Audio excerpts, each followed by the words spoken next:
ನಮಾಮಿ ಶಂಕರ ಸದಾಶಿವ ಸಮಾರಂಭಂ ಶಂಕರಾಚಾರ್ಯ ಮಧ್ಯಮಾಂ ಅಸ್ಮದಾಚಾರ್ಯ ಪರ್ಯಂತಂ ವಂದೇ ಗುರು ಪರಂಪರಾಂ ಶ್ರುತಿ ಸ್ಮೃತಿ ಪುರಾಣಾನಾಂ ಆಲಯಂ ಕರುಣಾಲಯಂ ನಮಾಮಿ ಭಗವತ್ಪಾದಂ ಶಂಕರಂ ಲೋಕಶಂಕರಂ.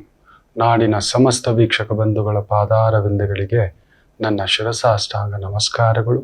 ವರ್ಷ ಭವಿಷ್ಯ 2025 ವೃಷಭ ರಾಶಿಗೆ ಪಾಶ್ಚಿಮಾತ್ಯ ಪಂಚಾಂಗ ಪ್ರಕಾರ ಪಾಶ್ಚಿಮಾತ್ಯರು ಜನವರಿ 1 ವರ್ಷ ಭವಿಷ್ಯ. ಎಲ್ಲರೂ ನೀವು ಅದನ್ನೇ ತುಂಬ ಜನ ಫಾಲೋ ಮಾಡೋದು ಜಾಸ್ತಿ. ನಮಗೆ ಯುಗಾದಿ, ಕೆಲವರಿಗೆ ತಮಿಳ್ ಪುತ್ತಾಂಡ್ ಏಪ್ರಿಲ್ 14 ಇಲ್ಲ 15 ಆಚರಿಸ್ತಾರೆ. ಇನ್ನು ಕೆಲವರು ದೀಪಾವಳಿಗೆ ಹೊಸ ವರ್ಷ ಅಂತ ಕೂಡ ಆಚರಿಸ್ತಕ್ಕಂಥವರು ಉಂಟು. ಒಬ್ಬೊಬ್ಬರಿಗೆ ಒಂದೊಂದು ಕಾಲಮಾನ. ಸೊ ನಿಮಗೆ ಹೇಗೆ ಕಾಲಮಾನ ಇರಬೇಕು ಆ ಕಾಲಮಾನಕ್ಕೆ ತಕ್ಕಂತೆ ಅಡಿಗೆ ಮಾಡಿ ಬಡಿಸುವುದು ನಮ್ಮ ಕೆಲಸ. ಗ್ರಹಗಳು ಬದಲಾವಣೆ ಇಲ್ಲ, ಅವರವರ ಆಯಾಯ ಸ್ಥಳದಲ್ಲಿ ಏನಿರ್ತಾರೋ ಅದರ ರೀತಿ ಅನುಸಾರವಾಗಿಯೇ ನಮ್ಮ ಮೇಲೆ ಪ್ರಭಾವ ಇರ್ತವೆ. ಯಾರೂ ಯಾವುದರಿಂದಲೂ ತಪ್ಪಿಸಿಕೊಳ್ಳಲು ಸಾಧ್ಯವಿಲ್ಲ. ನಮಗೆ ಮೊದಲೇ ಲಾಭ ನಷ್ಟ, ಹೆಂಡತಿ ಮಕ್ಕಳು, ಬುದ್ಧಿವಂತಿಕೆ, ಭಗವಂತ ಬಂದು ನಿನ್ನೆ ಕೂಡ ಒಂದು ಪುಟ್ಟದಾಗಿ ಒಂದು ತಾಯಿ ಜೀವ ನಮಗೆ ಯಾಕೆ ಇಷ್ಟು ನೋವುಗಳನ್ನು ಕೊಡ್ತಾನೆ? ನೋವು ನಾವು ತಗೊಂಡು ಬಂದಿದ್ದೇವೆ, ಭಗವಂತ ಕೊಟ್ಟಿದ್ದಲ್ಲ. ನನ್ನ ಮಗ ನಿತ್ಯ ಪಾರಾಯಣ ಮಾಡ್ತಾನೆ, ನಿತ್ಯ ಪೂಜೆ ಮಾಡ್ತಾನೆ, ನಿತ್ಯ ವಿಷ್ಣು ಸಹಸ್ರನಾಮ, ಲಲಿತಾ ಸಹಸ್ರನಾಮ ಎಲ್ಲ ಹೇಳ್ತಾನೆ. ಮದುವೆ ಫಿಕ್ಸ್ ಆಗಿತ್ತು ಗುರುಗಳೇ, ಆದರೆ ಎಂಗೇಜ್ಮೆಂಟ್ ಆದ 4ನೇ ದಿನಕ್ಕೆ 6 ತಿಂಗಳಿಂದ ಚೆನ್ನಾಗಿದ್ದ ಹುಡುಗಿ ಬದಲಾಗಿ ಬಿಟ್ಲು. ನಮಗೆ ತುಂಬಾ ನೋವಾಗ್ಬಿಡ್ತು. ನಾವು ಯಾರ್ದೋ ಮದುವೆ ಮುರಿದಿರ್ತೇವೆ, ಹಿಂದಿನ ಜನ್ಮದಲ್ಲಿ ಯಾವುದೋ ಒಂದು ಮಾತುಕತೆ ಮುರಿದಿರ್ತೇವೆ, ಯಾರದೋ ಒಂದು ನಂಬಿಕೆಯನ್ನ ಮುರಿದಿರ್ತೇವೆ. ಅದಕ್ಕೆ ಪ್ರತಿಫಲವನ್ನ ಈ ಜನ್ಮದಲ್ಲಿ ಕರ್ಮ ಸಿದ್ಧಾಂತ ಅದು ಭಗವಂತನನ್ನು ಬಿಡುವುದಿಲ್ಲ. ಇಲ್ಲ ಅಂದ್ರೆ ಭಗವಂತನ ಸ್ವರೂಪಿಯಾದಂಥ ರಾಮಚಂದ್ರರು ವನವಾಸಕ್ಕೆ ಹೋಗೋದು ಅಂದ್ರೆ ಏನು ಮಾತು? ಸೀತಮ್ಮ ಹೋಗೋದು ಅಂದ್ರೆ ಏನು ಮಾತು? ಹನುಮಂತರಿಗೆ ಶಾಪಗ್ರಸ್ತರಾಗಿ ರಾಮರು ಬರುವವರೆಗೂ ತನ್ನ ಪ್ರಜ್ಞೆಯ ಬಗ್ಗೆ, ತನ್ನ ಶಕ್ತಿಯ ಬಗ್ಗೆ, ತನ್ನ ಸಿದ್ಧಿಗಳ ಬಗ್ಗೆ ಅವಗಾಹನೆ ಇಲ್ಲದೆ ಇರೋದು ಅನ್ನುವುದು ಯಾವ ಮಾತು? ಶ್ರೀರಾಮಚಂದ್ರ ಪ್ರಭು ಬರುವವರೆಗೂ ಸುಗ್ರೀವರು ಅಲದಾಡತಕ್ಕಂಥದ್ದು ಯಾವ ಮಾತು? ಮೊದಲೇ ಕಾಲಾತೀತವಾಗಿ ನಮಗೆ ಕೆಲವು ಕರ್ಮಗಳು ನಾವು ಮಾಡಿರ್ತೇವೆ ಮಕ್ಕಳೇ, ಅದನ್ನ ಅನುಭವಿಸಬೇಕು. ಹಾಗೆ ಈ ಜನ್ಮದಲ್ಲಿ ಅದಕ್ಕೆ ಹೇಳೋದು ಆದಷ್ಟು ಒಳ್ಳೇದು ಮಾಡಿ, ಮುಂದೆ ಅದನ್ನ ನಾವು ಒಳ್ಳೇದಾಗ ಅನುಭವಿಸ್ತೇವೆ. ಯಾರು ನೋಡ್ತಾರೆ ಬಿಡಿ ಗುರುಗಳೇ, ಯಾರು ಕೇಳ್ತಾರೆ ಬಿಡಿ ಗುರುಗಳೇ, ಭಗವಂತನನ್ನೇ ಬಿಟ್ಟಿಲ್ಲ, ಭಗವಂತನ ತಂದೆ ತಾಯಿಯನ್ನು ಬಿಟ್ಟಿಲ್ಲ. ಹೌದು, ದೇವಕಿ ವಸುದೇವರು ಜೈಲಲ್ಲಿದ್ರು, ಹೆಚ್ಚು ಕಡಿಮೆ 16 ವರ್ಷ ಜೈಲಲ್ಲಿದ್ರು. ಶ್ರೀಕೃಷ್ಣ ಪರಮಾತ್ಮ ಹುಟ್ಟಿದ್ದು 8ನೇ ಮಗು. ಒಂದು ಮಗು ಹುಟ್ಲಿಕ್ಕೆ ಹೆಚ್ಚು ಕಡಿಮೆ 1 ವರ್ಷ ಬೇಕು ಅಂದ್ರೆ ಯೋಚನೆ ಮಾಡಿ ನೋಡಿ. ಒಂದು ಮಗು ಹುಟ್ಟುತ್ತೆ, ಕಂಸ ಸಾಯಿಸ್ತಾನೆ. 2ನೇ ಮಗು ಗರ್ಭಿಣಿಯಾಗಿ ಹುಟ್ಟುತ್ತೆ, ಸಾಯಿಸ್ತಾನೆ. ದೇವಕಿಯ ಗರ್ಭದಲ್ಲಿ ಹುಟ್ಟುವ ಮಗು ಅಂತ 8ನೇ ಮಗುವಾಗಿ ಹುಟ್ಟಿದಂತ ಶ್ರೀಕೃಷ್ಣ ಪರಮಾತ್ಮರು 8 ವರ್ಷ ತುಂಬಿದ ಮೇಲೆ ಕಂಸಮಾಮನನ್ನ ಹುಡ್ಕೊಂಡು ಬಂದು ಹೊಡೆದಾಕ್ತಾರೆ. ಯೋಚನೆ ಮಾಡಿ ನೋಡಿ, 16 ವರ್ಷ ಜೈಲು ವಾಸ. ಅವರ ತಂದೆ ತಾಯಿಗೆ ಬಿಡ್ಲಿಲ್ಲ, ಇನ್ನು ನಮಗೆಷ್ಟು? ಅವರು ಹಿಂದಿನ ಜನ್ಮದಲ್ಲಿ ಒಂದು ಬಹುದೊಡ್ಡ ತಪ್ಪು ಮಾಡಿದ್ರು, ಅದನ್ನ ಭಗವಂತ ಅವಗಾಹನೆಗೆ ತಂದು ಕೊಡ್ತಾರೆ. ಯಾರು ಈ ಕರ್ಮದ ಪಾಶಗಳಿಂದ ತಪ್ಪಿಸಿಕೊಳ್ಳಲು ಸಾಧ್ಯವಿಲ್ಲ. ನಾವು ಅಂದ್ಕೊಂಡಿದ್ದೇವೆ ನಾವು ಮಾಡಿದ್ ಸರಿ, ನಾವು ನೋಡಿದ್ ಸರಿ, ನಾವು ಹೋಗಿದ್ ಸರಿ, ನಾವು ಬೆದರಿಸಿದ್ ಸರಿ, ಎಲ್ಲವನ್ನ ಇಲ್ಲಿ ಬಂದು ನಾವು ಅನುಭವಿಸಬೇಕು. ಈ ಜನ್ಮದಲ್ಲಿ ಅನುಭವಿಸ್ತೇವೆ, ಇಲ್ಲ ಇನ್ನೊಂದು ಜನ್ಮ ಅನ್ನತಕ್ಕಂಥದ್ದು ಇರುತ್ತೆ. ಕಲಿಯುಗದಲ್ಲಿ 100ಕ್ಕೆ 90 ಭಾಗ ಇಲ್ಲೇ ಅನುಭವಿಸ್ಲಿಕ್ಕೆ ಇದು ಮಾಡುತ್ತೆ. ನಮ್ಮ ಕಣ್ಣು ಮುಂದುಗಡೆನೆ ನಾನು ನೋಡಿದ್ದಾನೆ. ಬಹುದೊಡ್ಡ ದಳಪತಿಗಳು ಅನ್ನತಕ್ಕಂಥ ಕುಟುಂಬದಲ್ಲಿ ಏನಾಗಿದೆ ಅಂತ ನೋಡಿದ್ದಾನೆ. ಬಹುದೊಡ್ಡ ದಂಡನಾಯಕ ಅನ್ನತಕ್ಕಂಥವ್ರು ನೋಡಿದ್ದಾನೆ. ಬಹುದೊಡ್ಡ ಉದ್ಯಮಪತಿ ಅನ್ನತಕ್ಕಂಥವ್ರ ಕುಟುಂಬದಲ್ಲಿ ನೋಡಿದ್ದಾನೆ. ಬಹುದೊಡ್ಡ ಗುರು ಕುಟುಂಬ ನೋಡಿದ್ದಾನೆ. ಬಿಟ್ಟಿಲ್ಲ. ನನ್ನ ಕುಟುಂಬಕ್ಕೂ ಬಿಟ್ಟಿಲ್ಲ, ನನ್ನನ್ನು ಬಿಟ್ಟಿಲ್ಲ. ಎಲ್ಲವನ್ನು ಪೂರ್ವಾಪರವಾಗಿ ಮೊದಲೇ ಅದು ನಿರ್ಧಾರ ಆಗಿರುತ್ತದೆ. ಭಗವಂತನ ಮೇಲೆ ನಂಬಿಕೆ ಇರತಕ್ಕಂಥವ್ನೇನ್ ಮಾಡ್ತಾನೆ ಅಂದ್ರೆ, ಕೊಟ್ಟಿದ್ ನೀನೇ ಬಿಡಪ್ಪ, ಭಗವಂತನೇ ಕೊಟ್ಟಿದ್ದು. ಒಬ್ಬ ದೊಡ್ಡ ಉದ್ಯಮಪತಿ ತುಂಬಾ ಚೆನ್ನಾಗಿ ಹೇಳ್ತಾರೆ. ಅವರೊಂದು ಸುಮಾರು ಕಡಿಮೆ ಅಂದರು 50,000 ಕೋಟಿಯ ಕಂಪನಿ. ಅಲ್ಲಿ ಏನೋ ನಡೆಯುತ್ತೆ, ನಡೆದು ಪೂರ್ತಿ ಬ್ಯಾಂಕ್ರಪ್ಟಸಿ ಅಂತ ಡಿಕ್ಲೇರ್ ಆಗಿ ಹೋಗ್ತಾರೆ. ಬ್ಯಾಂಕ್ರಪ್ಟಸಿ 50,000 ಕೋಟಿ ಇನ್ನು ಎದ್ದೋಳೋದಿಲ್ಲ ಅಂತ. ಅಷ್ಟು ಒಂದು ಉನ್ನತ ಸ್ಥಾಯಿ, ನಂಬರ್ 1, ಅಂಬಾನಿಗಿಂತಲೂ ನಂಬರ್ 1 ಆ ಮಟ್ಟದ ಅವರ ಸಂಸ್ಥೆ ಇಲ್ಲ, ಮತ್ತೆ ಎದೊಳ್ತಾರೆ. ಇವತ್ತೊಂದು 5,000 ಕೋಟಿಯ ಕಂಪನಿಯನ್ನ ಕಟ್ಟಿದ್ದಾರೆ. ಆ ಪುಣ್ಯಾತ್ಮ ಹೇಳ್ತಾರೆ, ಎಷ್ಟು ಚೆನ್ನಾಗಿ ಗೊತ್ತರ, ನಾನು ಯಾರನ್ನ ಅಂತ ಬ್ಲೇಮ್ ಮಾಡ್ಲಿ? ಕಾನೂನು ಖಂಡಿತ ಇಲ್ಲ. ಕಾನೂನಿನ ರೂಪದಲ್ಲೇ ಭಗವಂತ ನನಗೆ ಶಿಕ್ಷೆ ಕೊಟ್ಟಿದ್ದು. ಅದಕ್ಕೆ ಮೊದಲು ನನಗೆ ವರ ಕೊಟ್ಟಿದ್ದು ಭಗವಂತನೇ. ನಾನ್ಯಾರು? ಟಾಟಾ ಸಮಾನವಾಗಿ ಕುಳಿತುಕೊಂಡು ಮಾತಾಡುವಷ್ಟು, ಟಾಟಾ ಜೊತೆಲಿ ಊಟ ಮಾಡುವಷ್ಟು, ಟಾಟಾ ಕಂಪನಿಗಳ ಜೊತೆನಲ್ಲಿ ವ್ಯವಹಾರ ಮಾಡುವಷ್ಟು, ಪಾಲುದಾರಿಕೆ ಆಗುವಷ್ಟರ ಮಟ್ಟಕ್ಕೆ ಬೆಳೆದಿದ್ದು ನಾನು ಎಲ್ಲಿದ್ದೆ? ನಾನು 0 to ಹೀರೋ ಮಾಡಿದ್ದು ಭಗವಂತನೇ ಅಂತ ಹೇಳ್ತಾರೆ. ನನ್ನ ಅಹಂಗೆ ನಾನು ಬಿಟ್ರೆ, ನನಗಿಂತ ಬಿಟ್ರೆ ಬುದ್ಧಿವಂತ ಇಲ್ಲ, ಶಕ್ತಿಶಾಲಿ ಇಲ್ಲ ಅಂತ ಅಂದುಕೊಂಡಂತ ನನಗೆ ಆ ಹೀರೋನ 0 ಮಾಡಿದ್ದು ಭಗವಂತ. ಈಗ ಮತ್ತೆ ನನ್ನ ಚೈತನ್ಯ ತುಂಬಿಸಿ, ನಿನಗೆ ನಿನ್ನ ಯೋಗ್ಯತೆ ಶಕ್ತಿ ಅರ್ಥ ಆಗಿದೆಯಲ್ಲೇನೋ ಅಂತ ಹೇಳಿ ಮರಳಿ ನನಗೆ ಕೊಟ್ಟು ಇವತ್ತು ಒಂದು ಮಾನವ ಸಂಪನ್ಮೂಲ ರಕ್ಷಣೆ, ವೈದ್ಯಕೀಯ ರಂಗ, ಇನ್ನೊಂದು ಅಂತ ಮಾಡ್ತಿದ್ದಾರೆ ಆ ಉದ್ಯಮಪತಿ. ತುಂಬಾ ಖುಷಿ ಆಗುತ್ತೆ. ಶಂಕರ ಅನ್ನತಕ್ಕಂಥ ಹೆಸರಿನವರು. ತುಂಬಾ ಖುಷಿ ಆಗುತ್ತೆ ಅವರ ಬಾಯಲ್ಲಿ ಬಂದಂತ ಆ ಮಾತು. ಯಾವತ್ತೂ ನೆನ್ಸ್ಕೊತಿರ್ತಾನೆ, ನೀವು ಗ್ರೇಟ್ ಬಿಡಿ ಸಾರ್ ಅಂತಾನೆ. ಇಲ್ಲ, ಇದು ಎಲ್ಲಾರ್ಗೂ ತಿಳಿಸ್ಕೊಡಿ ಅಂತಿರ್ತಾರೆ. ಅವನು ಡಿಸೈಡ್ ಮಾಡಿದ್ರೆ ಮಾತ್ರವೇ ಇಷ್ಟು ಕೋಟ್ಯಾಂತರ ಜನರಲ್ಲಿ ನನ್ನೊಬ್ಬನನ್ನ ಆಯ್ಕೆ ಮಾಡಿ ನನ್ನನ್ನು ನಂಬರ್ 1 ಮಾಡ್ದ. ಮತ್ತೆ ನನ್ನನ್ನು ಕೆಳಗಡೆ ಇಳಿಸ್ದ. ನನ್ನ ತಪ್ಪನ್ನ ಅವಗಾಹನೆ ಹಾಕೊಂಡು ಅನ್ಯಥಾ ಶರಣಂ ನಾಸ್ತಿ ಅಂತ ನನ್ನ ತಲೆಭಾಗದ ಮೇಲೆ ಮರಳಿ ನನಗೊಂದು ಬದುಕು, ಹೆಸರು, ಕೀರ್ತಿ ಕೊಟ್ಟ. ಇದು ನೆನಪಲ್ಲಿ ಇಟ್ಕೊಳ್ಳಿ ಮಕ್ಕಳೇ. ಯಾರನ್ನೂ ನೆಚ್ಕೋಬೇಡಿ. ಯಾವುದೋ ಪೂರ್ವಾಪರ ಜನ್ಮದ ಒಂದು ಸಂಕಲ್ಪ ಕರ್ಕೊಂಡು ಬರುತ್ತೆ, ನಿಮ್ಮನ್ನ ನಿಲ್ಲಿಸುತ್ತೆ. ನಿಮ್ಮನ್ನು ನಿಲ್ಲಿಸುತ್ತದೆ ಆ ಸ್ಥಾಯಿಗೆ. ಅದು ಒಳ್ಳೇದಿರ್ಬೋದು, ಅದು ಕೆಟ್ಟದ್ದಿರ್ಬೋದು. ಒಳ್ಳೇದು ನಮ್ಮದಲ್ಲ, ಅದು ನೀನ್ ಕೊಟ್ಟಿದ್ದು. ಕೆಟ್ಟದ್ದು ನಮ್ಮದಲ್ಲ, ಅದು ನೀನ್ ಕೊಟ್ಟಿದ್ದು. ಒಂದು ಪರೀಕ್ಷೆ ಅದು. ಒಂದು 2025ಕ್ಕೆ ಜನವರಿ 1 ಗ್ರಹಗಳ ಸ್ಥಿತಿ ವಿಶೇಷವಾಗಿ ಹಾಗೇ ಇರ್ತಾರೆ. ಶನಿ ಶುಕ್ರ ಇದು. ಬಟ್ ಮತ್ತೆ 2 ಭಾಗಗಳಾಗಿ 3 ಭಾಗಗಳಾಗಿ ವಿಭಾಗ ಮಾಡಬೇಕಾಗುತ್ತೆ. ಮುಖ್ಯವಾಗಿ ವೃಷಭ ರಾಶಿಗೆ ಯಾರು ಹೊಡೆದಿಲ್ಲ, ವೃಷಭ ರಾಶಿ ವೃಷಭ ಲಗ್ನಕ್ಕೆ ಜನ್ಮರಾಮ ವನವಾಸ ರಾಮ ಅಂತ ಹೇಳ್ತಾರೆ. ಜನ್ಮರಾಮ ವನವಾಸ ರಾಮ, ಅಂತಿಂತ ವನವಾಸ ನೋಡಿಲ್ಲ. ಕೆಲವರು ಜೈಲಿಗೂ ಹೋಗ್ಬಿಟ್ಟಿದ್ದಾರೆ. ಜೈಲಿಗೆ ಮೀರಿದ ನೋವು, ಸಾವಿಗೆ ಮೀರಿದ ನೋವು, ಸಾವಿಗೆ ಮೀರಿದಂತ ಅವಮಾನ. ಮನುಷ್ಯನಿಗೆ ಒಂದ್ ಮಾತು ಹೇಳ್ತಾರೆ ಒಬ್ರು ತುಂಬಾ ದೊಡ್ಡವರು, ತನ್ನ ಸಾವಿನ ದಿನಾಂಕ ಗೊತ್ತಾಗ್ಬಿಟ್ರೆ ಬದುಕಿರುವಷ್ಟು ದಿನವೂ ಅದ್ರ ಹತ್ತುಪಟ್ಟು ಸಾಯ್ತಾನೆ ನಿತ್ಯ ಅಂತ. ತನ್ನ ಸಾವಿನ ದಿನಾಂಕ ಗೊತ್ತಾಗ್ಬಿಟ್ರೆ ತಾನು ಇಂಥ ದಿನ, ಇಂಥ ವಾರ, ಇಂಥ ತಿಂಗಳು, ಇಂಥ ವರ್ಷ, ಇಂಥ ತಿಥಿ, ಇಂಥ ನಕ್ಷತ್ರ, ಇಂಥ ಯೋಗ, ಇಂಥ ಕರಣ, ಈ ಸಮಯಕ್ಕೆ ಈ ರೀತಿ ಸಾಯುತ್ತೇನೆ ಎಂದು ಗೊತ್ತಾಗಿ ಬಿಟ್ರೆ ಅದೊಂದು ರೌರವ ನರಕ. ಬದುಕಿರುವಷ್ಟು ದಿನವೂ ತನ್ನ ಸಾವನ್ನ ತಿಳಿದುಕೊಂಡವರು ತುಂಬಾ ಜನ ಬಂದ್ ಕೇಳ್ತಿರ್ತಾರೆ, ನಮಗೆ ಯಾವಾಗ ಸಾವು ಬರುತ್ತೆ ಹೇಳಿ ಗುರುಗಳಂತ. ಹೋಗ್ರು ಪೆದ್ದಮ್ಮಂದ್ರುಗಳ, ಬದುಕೋದ್ ಕಟ್ಟಿ ಹೋಗಿ ದೇವ್ರು ಕೊಟ್ಟಷ್ಟು ಆ ವರವನ್ನ ಉಪಯೋಗಿಸ್ಕೊಳ್ಳಿ, ಸದುಪಯೋಗ ಪಡಿಸ್ಕೊಳ್ಳಿ. ಸಾವನ್ನ ಪ್ರೀತಿಯಿಂದ ಆಹ್ವಾನಿಸಿ. ಸಾವೊಂದೇ ಮುಕ್ತಿ. ನಿಜ ಹೇಳ್ಬೇಕು ಅಂದ್ರೆ ಈ ಆಸೆಗಳ ಭ್ರಮಾಲೋಕ, ಈ ಆಸೆ ಅಂಶಗಳ ಭ್ರಮಾಲೋಕ, ಈ ಅಧಿಕಾರಗಳ ಭ್ರಮಾಲೋಕ, ಏನೋ ಒಂದು ನಾವು ಬದುಕಿದ್ದಷ್ಟು ದಿನವೂ ಒಂದು ಭ್ರಮೆಯಲ್ಲಿ ಬದುಕ್ತಿದ್ದೇವೆ. ಸಾವು ಆ ಭ್ರಮೆಯಿಂದ ಹೊರಗಡೆ ಕರ್ಕೊಂಡು ಬರುತ್ತೆ. ಒಂದು ನಶೆಲ್ ತೇಲ್ತಿದ್ದೇವೆ. ಈ ನಶೆನೇ ನಿಜ, ಈ ಕುಡಿತವೇ ನಿಜ. ಆ ಕುಡಿಯೋವರೆಗೂ ಕುಡಿದು ಇಳಿದ ಮೇಲೆ ಆ ರೀತಿ ಇರುತ್ತೆ ಬದುಕು.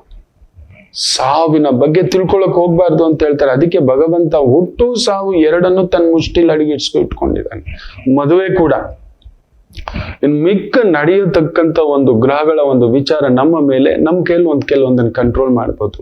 ಆರೋಗ್ಯ ಹದಗೆಡ್ತಿದೆ, ಏನ್ ತಿನ್ಬೇಕು, ಏನ್ ತಿನ್ಬಾರ್ದು, ಎಲ್ಲಿ ಹೋಗ್ಬೇಕು, ಎಲ್ಲಿ ಹೋಗ್ಬಾರ್ದು, ಏನ್ ಮಾತಾಡ್ಬೇಕು, ಏನ್ ಮಾತಾಡಬಾರ್ದು, ಯಾರ ಹತ್ರ ಹೇಗಿರ್ಬೇಕು, ಇನ್ನೊಬ್ರ ಹತ್ರ ಹೆಂಗಿರ್ಬೇಕು, ದುಡ್ಡು ಬಂದಾಗ ಹೇಗಿರ್ಬೇಕು, ಇಲ್ದಿದ್ದಾಗ ಹೇಗಿರ್ಬೇಕು, ಇದ್ದೂ ಇಲ್ಲದಾಗ ಹೇಗಿರ್ಬೇಕು,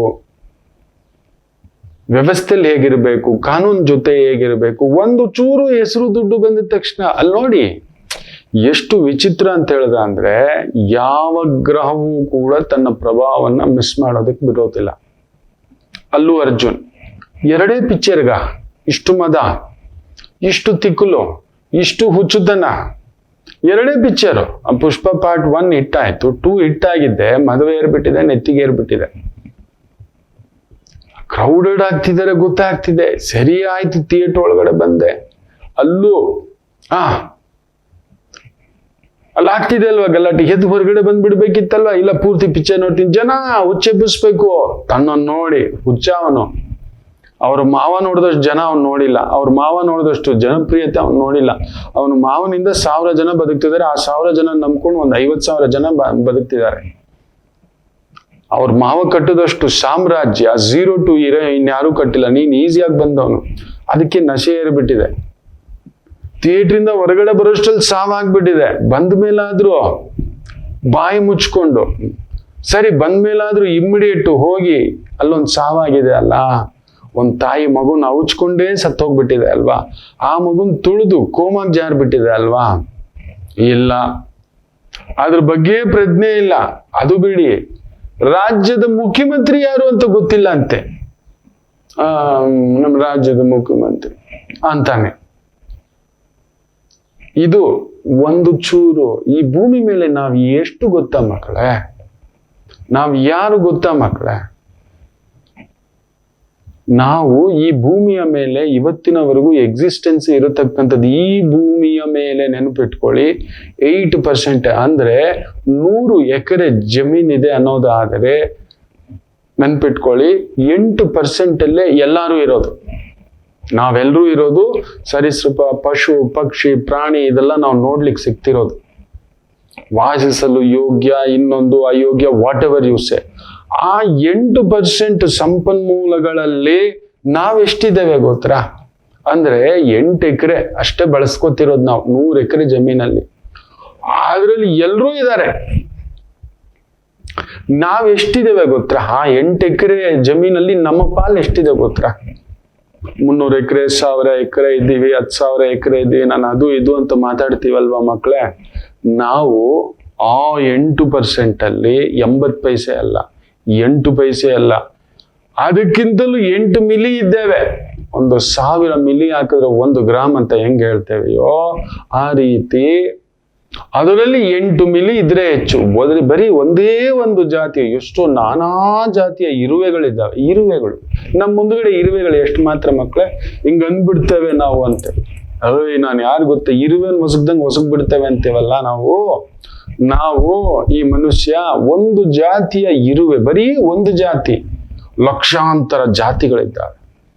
ಅದೇನಾದ್ರೂ ಹೊರಗಡೆ ಬಂದು ತಲೆ ಕೆಟ್ಟು ಅದಕ್ಕೆ ಯಾರಾದ್ರೂ ಒಂದು ಸ್ಟ್ರೈಕ್ ಮಾಡಿ ಎತಾಕೋ ಈ ಮನುಷ್ಯನನ್ನ ಅಂತನ್ನೇ ಹೇಳಿದ್ರೆ, ಒಂದೇ 1 ಗಂಟೆಯಲ್ಲಿ ನಾವು 800 ಕೋಟಿ ಜನರು ಕೂಡ ಮೂಳೆಗಳಿಲ್ಲದೆ ಸತ್ತೋಗ್ತವೆ. ಮೂಳೆ ಕೂಡ ಸಿಗೋಲ್ವೇನೋ, ಮೂಳೆಗಳು ಮಾತ್ರ ಉಳ್ಕೊಳ್ಳುತ್ತೇನೋ. ಅವುಗಳು ಎದ್ದು ಹೊರಗಡೆ ಬಂದು ದಾಳಿ ಮಾಡಲು ನಿಂತರೆ ನಾವು 1 ಗಂಟೆಯಲ್ಲಿ ಸರ್ವನಾಶ. ಈ ಮಾನವ ಸಂಪನ್ಮೂಲ. ನಾವು 150 ಕೋಟಿ ಭಾರತೀಯರು, 150 ಕೋಟಿ ಚೈನೀಸರು, ಇದೆಲ್ಲ ಡೈಲಾಗ್ ಎಲ್ಲ ಬಿಡ್ತಿದೀವಲ್ವ ನಾವು ನಮ್ಮ ಅಹಂಕಾರದಿಂದ ಆ ಇರುವೆಗಳ ಜಾತಿ ಮೇಲಕ್ಕೆದ್ರೆ ನಾವೇನೇನೂ ಇಲ್ಲ ಮಕ್ಕಳು. ಬರೀ ಒಂದು ಜಾತಿ, ಲಕ್ಷಾಂತರ ಜಾತಿ ಇದೆ. ಎದ್ರೆ ಏನಾಗ್ಬೋದು ಲೆಕ್ಕ ಹಾಕೊಳ್ಳಿ. ಎದ್ದು ಬಿಟ್ರೆ 1 ನಿಮಿಷದ ಕೆಲಸ ಅವು. ಬರೀ ಇರುವೆಗಳ ಸಾಮ್ರಾಜ್ಯ ಎದ್ದು ನಮ್ಮ ಮೇಲೆ ಅಟ್ಯಾಕ್ ಮಾಡಿದರೆ ಮುಗೀತು. ನಾವು ನಮಗದರ ಅವಗಾಹನೆ ಇಲ್ಲದೆ ಬದುಕ್ತಿದ್ರೆ ನಾವು ಯಾರು ಗೊತ್ತಾ, ನಾವು ಯಾವ ವಂಶಸ್ಥರು ಗೊತ್ತಾ, ನಾನು ಏನ್ ಮಾಡಿದ್ದೇನೆ ಗೊತ್ತಾ, ನಾನು ಎಷ್ಟು ದೊಡ್ಡ ಒಡೆಯ ಗೊತ್ತಾ, ನಾನು ಅಂಬಾನಿ ಗೊತ್ತಾ, ನಾನು ಅದಾನಿ ಗೊತ್ತಾ, ನಾನು ಜೆಫ್ ಗೊತ್ತಾ, ನಾನು ಅದು ಗೊತ್ತಾ, ಇದು ಗೊತ್ತಾ. ಜೇಡಿ ಮಣ್ಣು ನಾವು ಜೇಡಿ ಮಣ್ಣು ನೆನಪಿ, ಅದಕ್ಕೂ ಇಲ್ಲ ಪ್ರಯೋಜನ ಇಲ್ಲ, ಸಾಯಿಸ್ಬಿಟ್ಟು ಹೋಗ್ಬಿಡ್ತಾರೆ. ಮೊದಲು ಶರಣಾಗತಿಯಾಗಿ ನಿಮ್ಮ ಇತಿಮಿತಿಯಲ್ಲಿ ನಾವು ಬದುಕಬೇಕು. ನಮಗೊಂದು ಇತಿನೂ ಇದೆ, ಮಿತಿನೂ ಇದೆ. ಅದನ್ನ ಮೀರಿದಾಗ್ಲೇ ಪ್ರಕೃತಿ ಎದ್ದೊಳದು. ಈ ಸುನಾಮಿ, ಮಳೆ, ಅಬ್ಬರ ಆಗಾಗ ಅದು ಎಚ್ಚರಿಕೆ ತೋರಿಸ್ತಲೇ ಇದೆ. ಮಾನವ, ನೀನ್ ಏನೇನೂ ಅಲ್ಲ ಕಣೋ ನೀನೋ ಅಂತ. ಏನೇನೂ ಅಲ್ಲ ಮಕ್ಕಳೇ ನಾವು. ಇದು ಹೆಂಗೆ ಅಂದ್ರೆ, ಈ ಭೂಮಿಯ ಮೇಲೆ ಒಂದು ಕೋಟಿ ರೂಪಾಯಿ ಇದೆ ಅಂದ್ರೆ ನಾವು 8 ಪೈಸೆ ಅಷ್ಟೇ ಇರೋದು. 8 ಪೈಸೆ. ಭೂಮಿಯಲ್ಲಿ 1 ಕೋಟಿ ರೂಪಾಯಿ ಇದೆ, ವಸ್ತುಗಳು ಇದ್ದಾವೆ ಅಂದ್ರೆ ನಮ್ಮ ಯೋಗ್ಯತೆ ಎಷ್ಟು ಗೊತ್ತೇ? 8 ಪೈಸೆ ಕೂಡ ಇಲ್ಲ ನಾವು. 8 ಪೈಸೆಗಿಲ್ಲ ನಾವು. ಅನ್ಸೆ ನಾನು ಗಣಿದಣಿ, ನಾನು ದಳದಣಿ, ನಾನು ಈ ದಣಿ, ನಾನು ಓದಣಿ, ಆಹಾ ದಣಿ, ಇವೆಲ್ಲ ನಡೆಯೋದಿಲ್ಲ ಮಕ್ಕಳ. ಭಗವಂತನ ಮುಂದುಗಡೆ ಶರಣಾಗತಿ ಆಗಬೇಕು. ಅವನಿಟ್ಟ ಹೆಜ್ಜೆಯೇ ಇಟ್ಟ ಹೆಜ್ಜೆಯೇ ನಮ್ಮನ್ನ ಕರ್ಕೊಂಡು ಹೋಗೋದು. ಇದನ್ನ ನೆನಪಲ್ಲಿ ಇಟ್ಕೊಂಡು ಹೆಜ್ಜೆ ಹೇಳಿ. ಮುಖ್ಯವಾಗಿ ವೃಷಭ ರಾಶಿಗೆ ಮಾರ್ಚ್ 29ರವರೆಗೆ ಒಂದು ಲೆಕ್ಕ, ಅದರ ನಂತರ ಒಂದು ಲೆಕ್ಕ, ಮೇ 15ರ ನಂತರ ಒಂದು ಲೆಕ್ಕ, ಮೇ 18 ಅಂತ, ಜೂನ್ 3ರ ನಂತರ ಇನ್ನೊಂದು ಲೆಕ್ಕ.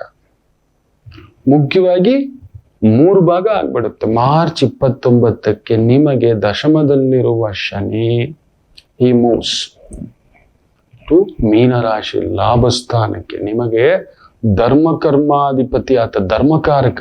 ನಾವು ಜಾತಕದಲ್ಲಿ ಯಾರಾದ್ರೂ ಎಷ್ಟು ಧರ್ಮವಂತರು, ಏನು ಎತ್ತ ತಿಳ್ಕೋಬೇಕು ಅನ್ನುವುದಾದರೆ ವಿಶೇಷವಾಗಿ ನಾವು ನೋಡುವುದೇ ಧರ್ಮಸ್ಥಾನವನ್ನ, ಧರ್ಮವಂತನ ಅಂತ, ಭಾಗ್ಯಸ್ಥಾನ. ಆಮೇಲೆ ಕರ್ಮ, ಎಂತ ಕರ್ಮ ಮಾಡ್ತಾನೆ, ಯಾವ ರೀತಿ ಕರ್ಮ ಅಂದ್ರೆ ಒಳ್ಳೆ ಕೆಲಸ ಮಾಡಿ ಸಂಪಾದಿಸ್ತಾನ, ಮೋಸ ಮಾಡಿ ಸಂಪಾದಿಸ್ತಾನ, ಚೀಟಿಂಗ್ ಮಾಡಿ ಸಂಪಾದಿಸ್ತಾನ, ಕಲಬೆರಕೆ, ಇನ್ನೊಂದು ಕೊಲೆ ಮಾಡಿ, ಸುಲಿಗೆ ಮಾಡಿ, ದರೋಡೆ ಮಾಡಿ ಸಂಪಾದಿಸ್ತಾನ. ಅಂದ್ರೆ 10ನೇ ಮನೆಯನ್ನ ನೋಡಿ ಹೇಳ್ತವೆ. 10ನೇ ಮನೆ ನೆನ್ಪಿಟ್ಕೊಳ್ಳಿ. ಅವನು ಧರ್ಮವಂತನ ಅಂದ್ರೆ ಕರ್ಮ, ಎಂತ ಕರ್ಮ. ನಾನು ನೋಡಿದನ ಬಹುದೊಡ್ಡ ಒಬ್ಬ ನಾಯಕ, ಅವರ ಜಾತಕದಲ್ಲಿ ಗುರು ನೀಚ 10ನೇ ಮನೆ, ಮಾಡಿದ್ದೆಲ್ಲ ಅನಾಚಾರ. ಬಾಯಲ್ಲಿ ಭಗವದ್ಗೀತೆ ನೋಡಿದಾನೆ. ಆ ತರದ್ದು ಸುಮಾರು ಜನ ನೋಡಿದಾನೆ. ಒಬ್ಬ ಬಹುದೊಡ್ಡ ಉದ್ಯಮಪತಿ, ನಾ ಹೇಳಿದ್ದೆ, ನೀನ್ ಮಾಡಿದ್ದೆಲ್ಲ ಮೋಸ ಮಾಡಿರ್ತೀಯ ನೀನು, ಅದಕ್ಕೆ ಬರ್ಬಾದಾಗಿದ್ಯಾ ನೀನು. ಅಂತಿಂತದ್ದೆಲ್ಲ ನಿನ್ನ ಎಂಪ್ಲಾಯೀಸು ಹೊಟ್ಟೆ ಹೊಡೆದಿರೋದು. ಹೊಟ್ಟೆ ಹೊಡೆದಿಲ್ಲ ನೀನು, ರಕ್ತ ಕುಡಿದು ಬಿಟ್ಟಿದ್ಯಾ, ಬ್ರಹ್ಮ ರಾಕ್ಷಸ ಆಗ್ಬಿಟ್ಟಿರ್ತೀಯ ನೀನು, ಅವ್ರಿಗೆ ಕೊಡ್ಬೇಕಾಗಿರೋದು ಕೊಟ್ಟಿರಲ್ಲ, ಬೀದಿಗೆ ಬಂದು ಬೀಳ್ತೀಯ ನೀನು. ಅಂದ್ರೆ ಇವತ್ತು ಬೀದಿಗೆ ಬಂದು ಬೀದಿದ್ದಾನೆ. ಆತನ ಜಾತಕದಲ್ಲೂ ಅದೇ ಕರ್ಮಸ್ಥಾನದಲ್ಲಿ ಗುರು ನೀಚ, ಅಲ್ಲಿಗೆ ಮೋಸ ಮಾಡೋದೆ, ಮೋಸ ಮಾಡುವುದೇ. ಸೊ ಅಂತ ಒಂದು ಕರ್ಮಸ್ಥಾನ. ನೀವ್ ಎಂತ ಕರ್ಮ, ಎಂತ ಕೆಲಸ. ಆಮೇಲೆ ಇಂಜಿನಿಯರಾ, ನೀವು ಡಾಕ್ಟ್ರಾ, ಆಯ್ತಾ, ಉದ್ಯಮಪತಿಯ, ಸ್ಪಿರಿಚುವಲ್ ಪರ್ಸನ್ನ, ಈ ಎಲ್ಲವನ್ನ ತೋರಿಸುತ್ತೆ ಅದು ಕರ್ಮಸ್ಥಾನ. ನೀವು ಅಂತ ಒಂದು ಇದು ಅನ್ನ ಮಾರಿ ಸಂಪಾದಿಸ್ತೀರಾ, ಬಟ್ಟೆ ಮಾರಿ ಸಂಪಾದಿಸ್ತೀರಾ, ಕಲಬೆರಕೆ ಮಾಡಿ ಸಂಪಾದಿಸ್ತೀರಾ, ಜೂಜಲ್ಲಿ ಸಂಪಾದಿಸ್ತೀರಾ, ಹೆಂಡದಲ್ಲಿ ಸಂಪಾದಿಸ್ತೀರಾ. ಕರ್ಮಸ್ಥಾನ ಅತಿ ಮುಖ್ಯ. ಅದಕ್ಕೆ 1ನೇ ಮನೆ, 4ನೇ ಮನೆ, 7ನೇ ಮನೆ, 10ನೇ ಮನೆ ಅಂತ ಪಿಲ್ಲರ್ಗಳಲ್ಲಿ ತಗೊಳ್ಳುವಾಗ 10ನೇ ಮನೆ ಅತಿ ಮುಖ್ಯವಾಗಿ ನೋಡ್ತೇವೆ ಮನುಷ್ಯರಿಗೆ. ಎಂತ ಕೆಲಸ ಮಾಡ್ತಾನೆ, ಯಾವ ತರ ಕೆಲಸ ಮಾಡ್ತಾನೆ, ಅವನು ಒಳ್ಳೆತನವಾಗಿರ್ತಾನ, ನಿಯತ್ತಾಗಿರ್ತಾನ, ಇಲ್ಲ ಯಜಮಾನನಿಗೆ ಮೋಸ ಮಾಡ್ತಾನ, ಇಲ್ಲ ಕೆಲಸದವ್ರಿಗೆ ಮೋಸ ಮಾಡ್ತಾರ. ಆ ಕರ್ಮಸ್ಥಾನ ತೋರಿಸುತ್ತದೆ ಮಕ್ಕಳೇ. ಅಲ್ಲಿ ಆತ್ಮಶುದ್ಧಿ ಇರಬೇಕು. ಅಂತ ಒಂದು ಶನಿ ನೋಡಿ ನಿಮಗೆ ವೃಷಭ ರಾಶಿಯವರಿಗೆ ಮುಖ್ಯವಾಗಿ ಮಾರ್ಚ್ 29ಕ್ಕೆ ಶನೇಶ್ವರ ಬ್ಯೂಟಿಫುಲಿ 11ನೇ ಮನೆಗೆ ಬರೋದು. ಧರ್ಮಕರ್ಮ ನಿಮಗೊಬ್ಬನಿಗೆ ಮಾತ್ರ, ವೃಷಭ ರಾಶಿ ವೃಷಭ ಲಗ್ನದವರಿಗೆ ಮಾತ್ರ ಧರ್ಮಕ್ಕೂ ಕರ್ಮಕ್ಕೂ ಎರಡಕ್ಕೂ ಅತೀತನಾಗಿರತಕ್ಕಂಥ ಆ ಒಂದು ವಿಜಯ ಸಾರಥಿ ಶನೇಶ್ವರ ಯಾರಿಗೂ ಇಲ್ಲ, ಯಾರ್ಯಾರಿಗೂ ಇಲ್ಲ. ಮಿಥುನ ರಾಶಿಗೆ ಧರ್ಮಸ್ಥಾನಾಧಿಪತಿ ಆದರೆ ಅಷ್ಟಮ ಸ್ಥಾನಾಧಿಪತಿ. ಕರ್ಕಾಟಕ ರಾಶಿಯವರಿಗೆ ಗಂಡಾಧಿಪತಿ ಹಾಗೂ ಅಷ್ಟಮಾಧಿಪತಿ. ಸಿಂಹರಾಶಿಯವರಿಗೆ ಷಷ್ಠಾಧಿಪತಿ ಹಾಗೂ ಗಂಡಾಧಿಪತಿ, ಕನ್ಯಾ ರಾಶಿಯವರಿಗೆ ಪಂಚಮಾಧಿಪತಿ ಹಾಗೂ ಷಷ್ಠಾಧಿಪತಿ, ತುಲಾ ರಾಶಿಯವರಿಗೆ ಅರ್ಧಾಷ್ಟಮ ಶನಿ ಹಾಗೂ ಪಂಚಮಾಧಿಪತಿ, ವೃಶ್ಚಿಕ ರಾಶಿಯವರಿಗೆ ವಿಕ್ರಮಾಧಿಪತಿ ಹಾಗೂ ಅರ್ಧಾಷ್ಟಮ ಶನಿ ಅಧಿಪತಿ, ಧನುಸು ರಾಶಿಯವರಿಗೆ ಬಾಧಕಾಧಿಪತಿ ಹಾಗೂ ವಿಜಯಾಧಿಪತಿ, ಮಕರ ರಾಶಿಯವರಿಗೆ ಬಾಧಕಾಧಿಪತಿ ಹಾಗೂ ಲಗ್ನಾಧಿಪತಿ, ಕುಂಭರಾಶಿಯವರಿಗೆ ವ್ಯಯಾಧಿಪತಿ ಹಾಗೂ ಲಗ್ನಾಧಿಪತಿ, ತಾನೇ ದುಡಿ ತಾನೇ ಖರ್ಚು ಮಾಡು. ಮೀನರಾಶಿಯವರಿಗೆ ಲಾಭ ಮಾಡೋದು ಗೊತ್ತು, ನಿಮಗೆ ಗೊತ್ತಿಲ್ಲದೆ ಖರ್ಚು ಮಾಡಿಸೋದು ಅವನಿಗೆ ಗೊತ್ತು. ಮೇಷರಾಶಿಯವರಿಗೆ ವಿಶೇಷವಾಗಿ ಆತ ಕರ್ಮಾಧಿಪತಿ ಹಾಗೂ ಲಾಭಾಧಿಪತಿ,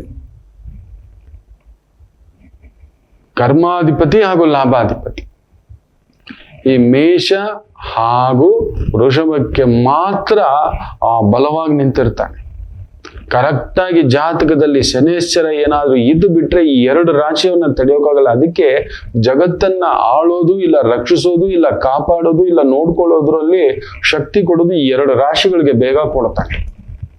ಅದನ್ನ ಒಂದು ರೀತಿ ಮಗನ ರಾಶಿ ಸೊಸೆ ರಾಶಿ ಅಂತ ಕೂಡ ಹೇಳ್ತೇವೆ. ಮಗ ಚೆನ್ನಾಗಿರ್ಬೇಕು, ಬಂದಿರೋ ಸೊಸೆ ಲಕ್ಷ್ಮಿ ಆಗಿರ್ಬೇಕು. ಮೇಷರಾಶಿಯನ್ನ ಮಗನ ರಾಶಿ ಅನ್ನೋದಾದ್ರೆ ವೃಷಭ ರಾಶಿಯನ್ನ ಸೊಸೆ ರಾಶಿ ಅಂತ ಹೇಳ್ತೇವೆ. ಅದಕ್ಕೆ ಮಗನ ಮನೆಗೆ ಸೂರ್ಯ ಬಂದಾಗ, ಶಿವಯ್ಯ ಬಂದಾಗ ಉಚ್ಚಂಗತ, ವೃಷಭ ರಾಶಿಗೆ ಆ ತಾಯಿಯಾದಂತಹ ಚಂದ್ರ ಬಂದಾಗ, ಅತ್ತೆಯಾದಂತಹ ಚಂದ್ರ ಬಂದಾಗ ಎಂತಹ ಸೊಸೆ ಗೊತ್ತಾ ಅನ್ನೋ ಒಂದು ಆನಂದಕ್ಕೆ ಅಲ್ಲಿ ಚಂದ್ರ ಉಚ್ಚಂಗತ. ಮಗನ ರಾಶಿ ಸೊಸೆ ರಾಶಿ ಇವರಿಬ್ಬರಿಗೆ ಕರ್ಮ ಕರೆಕ್ಟ್ ಆಗಿ ಇದ್ದು ಬಿಟ್ಟರೆ ಇಡೀ ಮನೆಯನ್ನು ರಾಜ್ಯ ಆಳಬಹುದು ಅಂತ ನಿಮಗೆ ಆ ಒಂದು ಲಾಭ ಸ್ಥಾನಕ್ಕೆ ಬರತಕ್ಕಂತ ಆ ಒಂದು ವಿಜಯ ಶನಿ, ಲಾಭ ಶನಿ, ಧರ್ಮಾಧಿಪತಿ, ಕರ್ಮಾಧಿಪತಿ, ಇನ್ ಲಾಭ. ವಾವ್! 2.5 ವರ್ಷಗಳ ಕಾಲ ಕುಂಭದ್ರೋಣ ಮಳೆ, ಅದಕ್ಕೆ ಸಾಕ್ಷಿಯಾಗಿ ಏನು ಹೊರೆ ಬಾಧೆ ಎಲ್ಲ ಪಡ್ತಿದ್ರಲ್ಲ ನೋಡಿ. ಶನೇಶ್ವರ ಬರೋಕ್ ಮೊದಲೇ ಗುರು ವಕ್ರ ಬಿಡ್ತಾನೆ ನಿಮಗೆ. ಫೆಬ್ರವರಿ 15ಕ್ಕೆ ವಕ್ರ ಬಿಟ್ಟು ಹಂಗೆ ತಟಸ್ಥನ ಆಗ್ತಾನೆ ನಿಮ್ಮ ವೃಷಭ ರಾಶಿಯಲ್ಲಿ. ಮೇ 15ಕ್ಕೆ ಹಿ ಮೂವ್ಸ್ ಟು ಮಿಥುನ ರಾಶಿ. That is the beauty. ಗುರು 2ನೇ ಮನೇಲಿ ಇದ್ದಾಗ ಶುಭ ಕಾರ್ಯಗಳು, ಮದುವೆ ಕಾರ್ಯಗಳು, ಅದಕ್ಕೆ ಕರ್ಮಾಧಿಪತಿ ಸಾಥ್ ಕೊಡ್ಬೇಕು. ನಾನು ಒಳ್ಳೇದ್ ಮಾಡೋಕ್ ರೆಡಿ ಸ್ವಾಮಿ, ನನಗ್ ಬರ್ಬೇಕಲ್ಲ, ದುಡ್ಡಿದ್ರೆ ಅಲ್ವಾ ಮಾಡೋಕ್ಕಾಗೋದು, ಕೆಲಸ ಇದ್ರೆ ಅಲ್ವಾ ಮಾಡೋಕ್ಕಾಗೋದು, ದೈವಾನುಗ್ರಹ ಇದ್ರೆ ಅಲ್ವಾ ಮಾಡೋಕ್ಕಾಗೋದು. ಧರ್ಮಾಧಿಪತಿ ಅಂದ್ರೆ ಏನು? ದೈವಾನುಗ್ರಹ. ನೆನಪಿಟ್ಟುಕೊಳ್ಳಿ, ಜಾತಕದಲ್ಲಿ ಭಾಗ್ಯಾಧಿಪತಿ ಧರ್ಮಾಧಿಪತಿ ಅಂತ ಹೇಳಿದ್ರೆ ಧರ್ಮ, ನಿಮ್ಮ ಧರ್ಮ, ನಿಮ್ಮ ತಂದೆ ಮಾಡಿರೋ ಪುಣ್ಯ, ಹಿರಿಯರು ಮಾಡಿರೋ ಪುಣ್ಯ, ಹಿರಿಯರು ಮಾಡಿರುವ ಪುಣ್ಯ. So that makes a wonderful. ನೋಡಿ, ಅದಕ್ಕೆ ಜನವರಿ 1ನೇ ತಾರೀಕು ವಿಶೇಷವಾಗಿ ನಿಮಗೆ ವೃಷಭ ರಾಶಿಯವರಿಗೆ ಶುಕ್ರ ಎಲ್ಲಿರ್ತಾನೆ ನೋಡಿ. ಕುಂಭಕ್ಕೆ ಬಂದು ಸ್ಥಿತನಾಗಿದ್ದಾನೆ, ಉಚ್ಚ ಸ್ಥಾನದ ಬಳಿ ಸ್ಥಿತನಾಗಿದ್ದಾನೆ. ವಿಶೇಷವಾಗಿ ಅದು ಇದ್ದಿದ್ದು ಪವರ್ಫುಲ್ ಅಂತ ಹೇಳ್ತಾರೆ. 1ನೇ ತಾರೀಕು ಆ ದಿನ ಶುಕ್ರ ಬಂದು ಕುಂಭದಲ್ಲಿ ಶನಿಯ ಜೊತೆ, ಅಬ್ಬೋ ಆ ಪಾಟಿ ದುಡ್ಡು ಬರಬೇಕು. ನೀವು ಯಾರದೇ ತುಂಬಾ ದೊಡ್ಡ ಆ ಒಂದು ಕೋಟೀಶ್ವರರ ಜಾತಕದಲ್ಲಿ ಶನಿ ಶುಕ್ರ ಸಂಧಿ ಇರುತ್ತೆ, ಇಲ್ಲ ದೃಷ್ಟಿಯಲ್ಲಿರುತ್ತೆ. ಆ ಹುಚ್ಚ ಅಲ್ಲು ಅರ್ಜುನ್ ಜಾತಕದಲ್ಲೂ ಅದೇ. ಶನಿ ಉಚ್ಚಂಗತ, ಕುಜ ಸ್ವಕ್ಷೇತ್ರ, ಶುಕ್ರ ಸ್ವಕ್ಷೇತ್ರ, ಕೇತು ಉಚ್ಚ, ರಾಹು ಉಚ್ಚ, ತಲೆ ನೆತ್ತಿಗೆರೆದು ಇನ್ನೇನಾಗುತ್ತೆ. 6 ಜೋರಾಗಿ ಉರಿಯೋದು, ದೀಪ ಬಂದು ಆರೋದಕ್ಕೆ ಅಂತ. ಹೌದು, ಆ ಥರದೊಂದು ಪ್ರಭಾವಗಳನ್ನ ತೋರಿಸ್ಕೊಟ್ಬಿಡ್ತಾನೆ. ಅಲ್ಲೊಂದು ತಂದು ಹಾಕ್ತಾನೆ, ಲೆಕ್ಕಾಚಾರಗಳನ್ನ ತಂದು ಹಾಕ್ತಾನೆ ಮಕ್ಕಳೇ. ತುಂಬಾ ಜನಕ್ಕೆ ಅದು ಗೊತ್ತಿಲ್ಲ ಅಷ್ಟೇ. ಸೊ ಅಂತ ನಿಮಗೆ ವೃಷಭ ರಾಶಿಯವರಿಗೆ ಮುಟ್ಟಿದ್ದೆಲ್ಲ ಬಂಗಾರವಾಗುವುದು. ಮುಟ್ಟಿದ್ದೆಲ್ಲ ಬಂಗಾರ. ಗುರುದೃಷ್ಟಿ ಬಿದ್ಬಿಡ್ತು.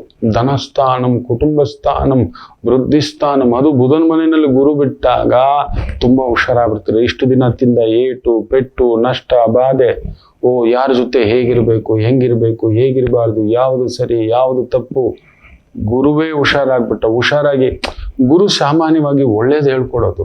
ಅಂತ ಗುರು ಒಳ್ಳೇದಕ್ಕಿಂತ ಹೆಚ್ಚಾಗಿ ಶುಕ್ರಾಚಾರ್ಯರು ಬಲಿಚಕ್ರವರ್ತಿಗೆ ಹೇಳ್ತಾರೆ, ಬಂದಿರೋನು ಯಾರು ಅನ್ಕೊಂಡಿದ್ಯಾ? ವಾಮನಾವತಾರದಲ್ಲಿ ಬಂದಿರತಕ್ಕಂಥ ಮಹಾವಿಷ್ಣು 3 ಹೆಜ್ಜೆ ಕೇಳ್ತಿದ್ದಾನೆ ಅಂತ ಅನ್ಕೋಬೇಡ, ಬೇರೆ ಏನೋ ತಂತ್ರ ಇದೆ, ನನ್ನ ಮಾತು ಕೇಳು, ಕೊಡಬೇಡ, ದಾನ ಕೊಡಬೇಡ ಅಂತ. ನಾನು ಮಾತು ಕೊಟ್ಬಿಟ್ಟಿದ್ದೀನಿ. ನನ್ನ ಅಜ್ಜನಿಗೆ ದರ್ಶನ ಕೊಟ್ಟಂತ ವಿಷ್ಣು ಭಗವಂತ ಇವತ್ತು ಬಂದು ಜಗತ್ತೇ ಆತನದ್ದು, ವ್ಯಾಪಂ, ಇಡೀ ಜಗತ್ತೇ, ಅಳತೆ ಇಲ್ಲದವ ಭಗವಂತ ಬಂದು ಅಳತೆ ಇಲ್ಲದವ, ಅಳತೆಗೆ ಮೀರಿದವ, ಅವನನ್ನು ಅಳೆಯಲು ಸಾಧ್ಯವಿಲ್ಲ. ಅಂತ ಭಗವಂತ ಬಂದು ನನ್ನ ಹತ್ರ ಒಂದು 3 ಅಡಿ ಜಾಗ ಕೇಳೋದು, ಅದನ್ನ ನಾನು ಕೊಡದೇ ಇರೋದು ಸಾಧ್ಯವೇ ಇಲ್ಲ. ನಾನು ಕೊಟ್ಟು ಬಿಡ್ತಾನೆ ಅಂತ ದಾನಕ್ಕೆ ನಿಂತ್ರೆ ಶುಕ್ರಾಚಾರ್ಯರು ಬಂದು ಆ ಕಮಂಡಲದಲ್ಲಿ ಸೂಕ್ಷ್ಮ ರೂಪದಲ್ಲಿ ನಿಂತ್ಕೊಬಿಡ್ತಾರೆ. ನೀರು ಬರದಾಗೆ, ನೀರು ಬರ್ತಾ ಇಲ್ಲ ಕಮಂಡಲದಲ್ಲಿ ದಾನ ಕೊಡ್ಲಿಕ್ಕೆ. ಅದು ಬಂದ್ರೆ ತಮ್ಮದು ಅಂತ ಹೇಳಿ ಈ ತರ ದಾರೆ ಎರೆದು ಕೊಡ್ಲಿಕ್ಕೆ ತಿಳ್ಕೊಂಡಂತ ಒಂದು ವಾಮನ ರೂಪದಲ್ಲಿ ಬಂದಿದ್ದಂತ ಮಹಾವಿಷ್ಣು, ಮಹಾಪ್ರಣವ ಶಕ್ತಿ ದರ್ಬೆ ತಗೊಂಡು ಆ ಕಮಂಡಲಕ್ಕೆ ಒಳಗಡೆಯಿಂದ ಹಿಂಗ್ ಚುಚ್ತಾರೆ. ಒಂದ್ ಕಣ್ಣಿಗೆ ಚುಚ್ಚಿ ರಕ್ತ ಬಂದ್ಬಿಡುತ್ತೆ, ಕಣ್ಣು ಇದಾಗುತ್ತೆ. ಅವತ್ತಿನಿಂದ ಒಂಟಿ ಕಣ್ಣಿನ ಶುಕ್ರಾಚಾರ್ಯರಾಗ್ತಾರೆ. ಒಂಟಿ ಗಣ್ಣಿನ ಶುಕ್ರಾಚಾರ್ಯರು. ಅದಕ್ಕೆ ಹೇಳುದು ವೃಷಭ ರಾಶಿ ಹಾಗೂ ತುಲಾ ರಾಶಿ ಶುಕ್ರನ ಪ್ರಭೇದ ಅಲ್ವಾ. ನೀವ್ ಏನೇ ಇರ್ಲಿ, ನೀವು ಹೇಗೇ ಇರ್ಲಿ, ನಿಮ್ಮ ಒಂದು ಕಣ್ಣು ಮಾತ್ರ ಇನ್ನೊಂದು ನೋಡ್ತಲೇ ಇರುತ್ತೆ. ಅದು ಅಧಿಕಾರ ಇರಬಹುದು, ನೀವೆಷ್ಟೇ ಒಳ್ಳೆಯವರಿದ್ರು ಕೂಡ ನಿಮ್ಮನ್ನು ಸ್ವಲ್ಪ ಸ್ವಾರ್ಥಿಯಾಗಿ ಚಿಂತನೆ ಮಾಡ್ಲಿಕ್ಕೆ ಮಾಡುತ್ತೆ. 2 ಕಣ್ಣು ಬಿದ್ದು ಬಿಟ್ರೆ ಕಷ್ಟ. ನೀವು ಎಷ್ಟೇ ಸ್ವಾರ್ಥಿಯಾಗಿದ್ರು ನಿಸ್ವಾರ್ಥಿಯಾಗಿ ನೋಡ್ತಿರ್ತೀರಿ. ಅದೂ ಇದೆ ನೆನ್ಪಿಟ್ಕೊಳ್ಳಿ. ನೀವು ಎಷ್ಟೇ ನಿಸ್ವಾರ್ಥಿಯಾಗಿದ್ರು ಒಂದ್ ಸ್ವಲ್ಪ ಸೇಫ್ಟಿ ಇಟ್ಕೊಳ್ಳೋದ್ರ ಕಡೆ ಒಂದ್ ಕಣ್ಣು ಗಮನ ಹಿಂಗೆ, ಬೇಡ ಸುಮ್ನಿರಪ್ಪ ನಾನು. ಅದಕ್ಕೆ ವೃಷಭ ರಾಶಿಯವ್ರ ಹತ್ರ ಕಲಿಬೇಕು ದುಡ್ಡನ್ನು ಎತ್ತಿಡೋದು ಅಂತ ಹೇಳ್ತಾರೆ. ದಾನ ಮಾಡೋದು ಕಲಿಬಹುದು, ದಾನ ಹೇಗ್ ಮಾಡೋದು ಅನ್ನೋದನ್ನು ಕಲಿಬಹುದು, ಯಾರಿಗೆ ಎಷ್ಟು ದಾನ ಕೊಡಬೇಕು, ಹೆಂಗ್ ಕೊಡಬೇಕು, ಯಾವ ರೀತಿ ಕೊಡಬೇಕು, ಅಪಾತ್ರ ದಾನ ಬೇಡ ಅನ್ನತಕ್ಕಂಥ ಭಾವಾರ್ಥವನ್ನ ವೃಷಭ ರಾಶಿ ವೃಷಭ ಲಗ್ನದವ್ರ ಹತ್ರ ಕಲಿಬಹುದು. They are the perfect educationalist to guide you. ವೃಷಭ ರಾಶಿಯವರು ರಾಣಿ ತರ, ಸೊಸೆ ಬಿಟ್ಕೊಡಲ್ಲ. ನಿಜವಾದ ಸೊಸೆ ಮನೆತನವನ್ನು ಬಿಟ್ಕೊಡಲ್ಲ. ತನ್ನ ಮನೆ ಬಗ್ಗೆ ಹೋಗ್ಬಿಟ್ಟು ಅಮ್ಮನವ್ರ ಮನೆಯಲ್ಲಿ ಹೇಳಲ್ಲ, ತನ್ನ ಗಂಡ ಹಿಂಗೆ, ತನ್ನ ಅತ್ತೆ ಹಿಂಗೆ, ತನ್ನ ಮಾವ ಹಿಂಗೆ, ಅಲ್ಲಿರೋ ವೀಕ್ನೆಸ್ ಹಿಂಗೆ, ಅಲ್ಲಿರೋ ಪ್ಲಸ್ ಹಿಂಗೆ, ಮೈನಸ್ ಹಿಂಗೆ, ಎದ್ದೋಗಿ ಮಾವನ ಮನೇಲಿ ಕೂತ್ಕೊಳ್ಳಲ್ಲ ನಿಜವಾದ ಸೊಸೆ. ಏನೇ ಇದ್ರು ಕೂಡ ಒಳಗಡೆ ಅಯ್ಯೋ ನಮ್ಮ ಯಜಮಾನ್ರು, ತನ್ನ ನೋವು, ತನ್ನ ಬಿಂಕ, ತನ್ನ ಸೊಬಗು, ತನ್ನ ಸೊಡಗು ಯಾವುದು ಬಿಟ್ಕೊಡಲ್ಲ. ಅವರೊಂಥರ ಈ ರೀತಿ ನಿಂತಿರ್ತಾರೆ. ಧರ್ಮ ಕರ್ಮಾಧಿಪತಿ ಅಲ್ವಾ, ಧರ್ಮನೂ ಗೊತ್ತು, ಕರ್ಮನೂ ಗೊತ್ತು. ಯಾವ ರಾಶಿಯವ್ರಿಗೂ ಅದು ಗೊತ್ತಿಲ್ಲ. ವೃಷಭ ರಾಶಿಯವ್ರಿಗೆ ಗೊತ್ತು, ಧರ್ಮ ಮಾಡೋದು ಗೊತ್ತು, ಕರ್ಮ ಮಾಡೋದು ಗೊತ್ತು. ಯಾರನ್ನ ಯಾವಾಗ ಬಡಿಬೇಕು, ಎಷ್ಟು ಬಡಿಬೇಕು. ಹಾಗಂತ ಧರ್ಮ ಮಾಡ್ತೀನಿ ಅಂತ ಹೇಳ್ಬಿಟ್ಟು ಮತ್ತೆ ಮತ್ತೆ ಮತ್ತೆ ಮತ್ತೆ ಸುಳ್ಳು ಹೇಳ್ಕೊಂಡು ಬರೋರು ನಂಬುವುದಿಲ್ಲ ಅಂತ. ನಿಮಗೆ ಗುರು ಬಂದು ಬುಧನ ಮನೆಯಲ್ಲಿ ಕುಳಿತು ಮೇ 15ಕ್ಕೆ ಕುಳಿತುಕೊಳ್ತಾನೆ. ಬ್ಯೂಟಿಫುಲ್. ಇನ್ನೊಂದು ನೋಡಿ ತಮಾಷೆ, ಮೇ 18ಕ್ಕೆ ನೋಡಿ ಶನೇಶ್ವರ ಮಾರ್ಚ್ 29ಕ್ಕೆ ಬಂದು ಕುಳಿತುಕೊಳ್ಳಕ್ ಮೊದಲೇ 45 ದಿನದ ಮೊದಲೇ that is a magic happens. ಗುರು ವಕ್ರ ಬಿಡ್ತಾನೆ. ವಕ್ರ ಬಿಟ್ಟು ರೆಡಿ ಆಗು, ನಾನು ಬಂದು ಕುತ್ಕೋತಿದ್ದೀನಿ, ನೀನ್ ಮುಂದಕ್ಕೆ ಬಂದು ಕುತ್ಕೋ ಅಂತಾನೆ. ಅದರ ನಂತರ ನೋಡಿ ರಾಹುವನ್ನ, ವಿಪರೀತ ಲಾಭ ಕೊಡೋ ರಾಹುವನ್ನ 10ನೇ ಮನೆಗೆ ಕಳಿಸ್ತಾನೆ. ಶುಕ್ರನನ್ನ ಎಳ್ಕೊಂಡ್ ಬಂದು ಶನಿ ಜೊತೆಲಿ ಕುಂದರಿಸ್ತಾನೆ. ಧರ್ಮ ಕರ್ಮಾಧಿಪತಿ ಆಗಿರತಕ್ಕಂಥ ಶನಿಯ ಆ ಒಂದು ಭಾವ ನೋಡಿ ಹೇಗೆ ಪ್ಲಾನೆಟ್ಸ್ಗಳು ಮೂವ್ಮೆಂಟ್ ಆಗ್ತವೆ. ಧರ್ಮ ಕರ್ಮಾಧಿಪತಿ ಮೂವ್ ಆಗುವಾಗ ಪೂರ್ತಿಯಾಗಿ ನಿಮ್ಮ ಬಲವಾಗಿ ಮಾರ್ಪಾಟಾಗುತ್ತೆ. ಭೂಮಿ ತಕರಾರುಗಳಿತ್ತು, ಅದರಿಂದ ಹೊರಗಡೆ ಬರ್ತೀರಿ. ವ್ಯವಹಾರ ತಕರಾರುಗಳಿತ್ತು, ಅದರಿಂದ ಹೊರಗಡೆ ಬರ್ತೀರಿ. ನಿಮ್ಮ ಹೆಸರು ಕೆಡಿಸಿತ್ತು, ಅದನ್ನ ಮರಳಿ ಪಡೆಯುವಂತ ಒಂದು ಭಾವ ಬರುತ್ತೆ. ಇನ್ನು ಶತ್ರು ನಾಮಾವಶೇಷ ನೆನ್ಪಿಟ್ಕೊಳ್ಳಿ. ನೋಡಿ ಶನೇಶ್ವರ ಮೂವ್ಮೆಂಟ್ ಆಗುವಾಗ ಕುಜ ಮತ್ತೆ ಕಟಕಕ್ಕೆ ಬಂದೇ ಸಿಂಹಕ್ಕೆ ಬರ್ಬೇಕು, ನೀಚ ಆಗಿರ್ತಾನೆ. ತಮಾಷೆ ಏನಂದ್ರೆ ಶತ್ರುಗಳು ತಟಸ್ಥರಾಗ್ತಾರೆ. ಮರಳಿ ಹೆಸರು ಪಡೆಯುವ ಯೋಗ, ಮರಳಿ ಅಧಿಕಾರ ಪಡೆಯುವ ಯೋಗ, ಮರಳಿ ಗೌರವ ಪಡೆಯುವ ಯೋಗ, ಮರಳಿ ದಾನ ಮಾಡೋ ಯೋಗ, ಮರಳಿ ಧರ್ಮ ಮಾಡೋ ಯೋಗ, ಮರಳಿ ಬದುಕು ಕಟ್ಕೊಳ್ಳೋ ಯೋಗ. ಜಾಗ್ರತೆ. ಮರಳಿ ಮರಳಿ ಮತ್ತೆ ಕೊಡೋದಿಲ್ಲ ಮಕ್ಕಳೇ. ಇಂಥ ಒಂದು ಯೋಗ ಮರಳಿ ನಮಗೆ ಬರೋದಿಲ್ಲ. 11ನೇ ಮನೆ ಶನಿ ಅಂತ ಹೇಳಿದ್ರೆ ಧರ್ಮಾಧಿಪತಿ, ಕರ್ಮಾಧಿಪತಿ, ಲಾಭಸ್ಥಾನ, ವೃಷಭ ಲಗ್ನ ತಡೆಯೋರುಂಟ. ಅಂತಿಂತ ಲಾಭವ, ಅಂತಿಂತ ಒಂದಿದಾರ. ಎಕ್ಸ್ಪೋರ್ಟ್ ಇಂಪೋರ್ಟ್ ವ್ಯವಹಾರ ಮಾಡ್ತಿದ್ದೀರಿ, ಧರ್ಮ ಸಂಸ್ಥೆಗಳು, ಎಜುಕೇಶನಲ್ ಸಂಸ್ಥೆಗಳು, ರಾಜಕೀಯದಲ್ಲಿ ತೊಡಗಿಸ್ಕೊಂಡಿದ್ದೀರಿ. 10ನೇ ಮನೆ ರಾಹು, ಪೊಲೀಸ್ ಇಲಾಖೆ, ಲೀಗಲ್ ಇಲಾಖೆ, ಲಾಯರ್ ಇಲಾಖೆ, ಜಡ್ಜ್ಮೆಂಟ್ ಇಲಾಖೆ, ಮೆಡಿಸಿನಲ್ ಇಲಾಖೆ, ಗುಪ್ತಚರ ಇಲಾಖೆ, ಮಿಲಿಟರಿ ಇಲಾಖೆ, ಡಿಫೆನ್ಸ್ ಇಲಾಖೆ, ಏರ್ಲೈನ್ಸ್ ಇಲಾಖೆ, ಕೆಮಿಕಲ್ಸ್ ಇಲಾಖೆ, ರಸಗೊಬ್ಬರ ಇಲಾಖೆ, ಕಲಿಸೋದು, ತಿಳಿಸೋದು, banking, management, teaching, educational institution, nature ಥೆರಪಿಯ ಒಂದು ದೊಡ್ಡ ದೊಡ್ಡ ಸಂಸ್ಥೆಗಳನ್ನು ಕಟ್ಟತಕ್ಕಂಥದ್ದು, ತುಂಬ ದೊಡ್ಡ ದೊಡ್ಡ ಪ್ರಾಪರ್ಟಿ ಡೆವಲಪ್ಮೆಂಟ್ಗಳನ್ನು ಮಾಡ್ತಿದ್ದೀರಿ. ನಿಮ್ಮ ಮಟ್ಟಕ್ಕೆ ಒಂದು ಮನೆ ಕಟ್ಕೋಬೇಕು, ಜಾಗ ತಗೋಬೇಕು, ಎಲ್ಲವನ್ನ ಕೊಡ್ತಾನೆ ನಿಮಗೆ. ಎಲ್ಲವನ್ನು ಕೊಡುತ್ತಾನೆ. ಸರಿಯಾಗಿ ಬಳಸ್ಕೊಳ್ಳಿ, ಸರಿಯಾಗಿ ಬಳಸ್ಕೊಳ್ಳಿ. 2ನೇ ಮನೇಲಿ ಗುರು ಸ್ವಲ್ಪ ಒಂಟಿ. ಯಾರನ್ನು ನಂಬೋದು, ಆದ ಪೆಟ್ಟುಗಳು, ಆದ ಗಾಯಗಳು, ಯಾರನ್ನು ನಂಬೋದು, ಯಾರನ್ನು ನಂಬಾರ್ದು, ಯಾರು ಸರಿ, ಯಾರು ತಪ್ಪು, ಕೆಲವೊಂಚೂರು ಗಾಬರಿಗಳು ಉಂಟು ಮಾಡಿದರೂ ಕೂಡ ಅದರಿಂದ ಹೊರಗಡೆ ಬರಲಿಕ್ಕೆ ದಾರಿ ಮಾಡಿಸಿಕೊಡುತ್ತಾನೆ. ಇನ್ನು ನಿಮ್ಮನ್ನು ತಡೆಯುವವರಿಲ್ಲ. ದಂಡಯಾತ್ರೆಯೇ ನಿಮ್ಮನ್ನು ತಡೆಯೋರಿಲ್ಲ. ವೃಷಭ ರಾಶಿ, ಅದರಲ್ಲೂ ಬಂಗಾರದ ವ್ಯಾಪಾರ, ಬೆಳ್ಳಿ ವ್ಯಾಪಾರ, ಅಲಂಕಾರ, ಒಪ್ಪ, ಓರಣ, event management, theatre, club, restaurant, pub, entertainment industry, ಪೌರೋಹಿತ್ಯ, ಆಗಮ, ಜ್ಯೋತಿಷ್ಯ, ಯಾವ ರಂಗವಾದರೂ, ಸ್ತ್ರೀಯರಿಗೆ ಸಂಬಂಧಿತ ರಂಗ, ಬೋಟಿಕ್ ಇರ್ಬೋದು, ಬಟ್ಟೆ ಇರ್ಬೋದು, 1 ಗ್ರಾಮ್ ಗೋಲ್ಡ್ ಇರ್ಬೋದು. ಎಸ್, ಸ್ತ್ರೀಯರು ಜ್ಯೋತಿಷ್ಯರಾಗಿದ್ದರೆ ಅಪಾರ ಜನಮನ್ನಣೆ ಗಳಿಸ್ತೀರಿ. ನೀವು ಜ್ಯೋತಿಷ್ಕರಾಗಿದ್ರೆ, ಸ್ತ್ರೀಯರಾಗಿ ಟ್ಯಾರೆಟ್ ರೀಡಿಂಗ್ ಇರ್ಬೋದು, ಟ್ಯಾರೆಟ್ ರೀಡಿಂಗ್ ಇರ್ಬೋದು, ಆಮೇಲೆ ಪೌರೋಹಿತ್ಯ ಮಾಡಿಸೋದಿರ್ಬೋದು, ಫಲ ಜ್ಯೋತಿಷ್ಯ ಇರ್ಬೋದು, ನ್ಯೂಮರಾಲಜಿಸ್ಟ್ ಇರಬಹುದು. ಗುರು 2ನೇ ಮನೆ ಬುಧನ ಮನೆಯಲ್ಲಿ ಫಿಸಿಯೋಥೆರಪಿಸ್ಟ್ ಇರ್ಬೋದು, ಸಾಂಪ್ರದಾಯಿಕ ವಿದ್ಯೆಗಳಿರ್ಬೋದು, ಯೋಗ ಮಾಡಿಸೋದು, ಧ್ಯಾನ ಮಾಡಿಸೋದು, ಮೆಡಿಟೇಷನ್ ಮಾಡಿಸೋದು, ನೇಚರ್ ಥೆರಪಿ ಮಾಡಿಸೋದು, ಪ್ರಕೃತಿ ಚಿಕಿತ್ಸಾ ಕೇಂದ್ರಗಳನ್ನು ತೆರೆಯೋದು, ವೃದ್ಧಾಶ್ರಮ, ಅನಾಥಾಶ್ರಮ. ಸೂಪರ್. ವ್ಯವಹಾರಕಾರಕನ ಮನೆಯಲ್ಲಿ ಜೀವಾತ್ಮಕಾರಕ, ಜೀವಕಾರಕ ಬಂದಿದ್ದಾನೆ. ಫ್ಯಾಂಟಾಸ್ಟಿಕ್. ಅದರಲ್ಲಂತೂ ಮೇ 15ರವರೆಗೂ ಇರೋ ವೇಗಕ್ಕಿಂತಲೂ ಮೇ 15ರ ನಂತರ ವೇಗ ನಿಮ್ಮದು ದುಪ್ಪಟ್ಟಾಗುತ್ತದೆ. ಕೇಳಿಕೊಂಡು ಹೆಜ್ಜೆ ಇಡಿ. ಯಾಕಂದ್ರೆ ಶನಿ ಶುಕ್ರ ಅಲ್ವಾ. ಮರಳಿ ಒಂದು ಕಣ್ಣು ನಿಮಗೆ, 2 ಕಣ್ಣಿನ ದೃಷ್ಟಿ ಹೀಗೆ ನೋಡೋ ನಿಮಗೆ ವಿಪರೀತ ಧನಬಲ ಬಂದಾಗ, ವಿಪರೀತ ಅಧಿಕಾರ ಬಲ ಬಂದಾಗ ಮದಬಲವೂ ಬಂದ್ಬಿಡುತ್ತೆ. ಎಚ್ಚರಿಕೆ. ವಿಪರೀತ ಮದ ಏರ್ಬಿಟ್ಟಿದೆ ಇವನಿಗೆ ಅಂತ ಹೇಳ್ತಾರೆ. ವಿಪರೀತ ಶೃಂಗಾರ ಭಾವನೆಗಳು ವಿಪರೀತ ಬೆಳೆದು ಬಿಡ್ತವೆ. ವೃಷಭ ರಾಶಿ, ಎಚ್ಚರಿಕೆ. ಅಂಕೆಯಲ್ಲಿಟ್ಟುಕೊಳ್ಳುವಂತ ಒಂದು ಪ್ರಯತ್ನ ಮಾಡಿ. ದುಡ್ಡಿದೆ ಅಂತ ಯಥೇಚ್ಛ ಖರ್ಚು ಮಾಡ್ಲಿಕ್ಕೆ ಹೋಗ್ಬೇಡಿ. ಯಾಕಂದ್ರೆ ಮರಳಿ ದುಡ್ಡು ಕೊಡೋ ಸ್ಥಾಯಿ ಬಂದಿದೆ. ಉಳಿಸ್ಕೊಳ್ಳುವಂಥದ್ದು ಮಾಡಿ. ಲಾಂಗ್ ಟರ್ಮ್ ಇನ್ವೆಸ್ಟ್ಮೆಂಟ್ಗಳು ಮಾಡ್ಕೊಳ್ಳಿ, ಸೇಫ್ಟಿ ಮಾಡ್ಕೊಳ್ಳಿ. ಆಯ್ತಾ? ಒಂದ್ ಸ್ವಲ್ಪ ಭೂಮಿ, ಒಂದ್ ಸ್ವಲ್ಪ ಬಂಗಾರ, ಒಂದ್ ಸ್ವಲ್ಪ ಫಿಕ್ಸ್ಡ್ ಡೆಪಾಸಿಟ್. ಶನಿ ಬಂದು fixed deposit, long term investment, long term deposit, long term returns ಅಂತ ಹೇಳ್ತವೆ. ಅಂಥದ್ದೊಂದು ಸುಯೋಗ ಕೊಡ್ತಕ್ಕಂಥ ಭಾವ. ಬೇಡಪ್ಪ ಅನ್ನಿಸ್ಬಿಟ್ಟಿತ್ತು, ಯಾಕಪ್ಪ ಅನ್ನಿಸ್ಬಿಟ್ಟಿತ್ತು, ಅವೆಲ್ಲವನ್ನ ತೊಳೆದಾಕ್ತಿದ್ದಾನೆ. ಯೋಚನೆ ಮಾಡಬೇಡಿ. ಶನಿ ಬೇರೆ ಗುರು ಸಾರದಲ್ಲಿದ್ದಾನೆ ಮಕ್ಕಳೇ, ಒಳ್ಳೇದೇ ಮಾಡಿಸ್ತಾನೆ. ರಾಹುವು ಕೂಡ ಗುರು ಸಾರದಲ್ಲಿ ಬದಲಾವಣೆ ಆಗ್ತಾನೆ ಮೇ 18ಕ್ಕೆ.